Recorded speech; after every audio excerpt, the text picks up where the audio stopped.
Завершился республиканский книжный фестиваль «Кытап-фест». На мероприятии, посвященном пропаганде книги и привлечении читателей, приняли участие более 2500 человек. Активистов, принявших участие в духовном празднике, поздравил первый заместитель акима Шымкента Шенгыс Мукан. Мероприятие, посвященное Дню первого президента, организовано отделом Рухани Жаңғыру, управлением внутренней политики и по делам молодежи города Шымкент. Цель – вызвать у широкого читателя интерес к книге.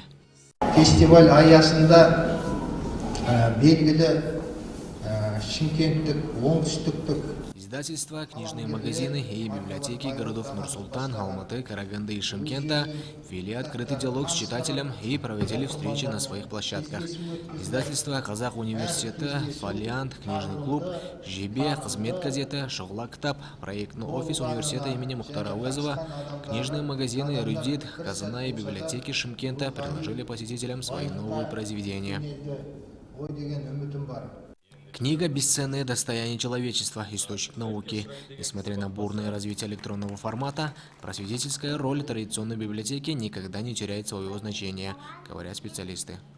Кытап-фест фестиваль – это очень хороший фестиваль, чтобы показать себя книги, чтобы люди читали книги, побольше читали книги. Мы выпускаем такие книги, как «Онегель Өмір», «Жизнедеятельность замечательных людей». Раньше это было 2011 года. «Абайтану» с 1 по 47 том у нас уже выпущен. Ну и в основном наши автора – это наши преподаватели нашего вуза. Книги, собранные в рамках фестиваля, будут переданы волонтерами детям из малообеспеченных и многодетных семей нашего города.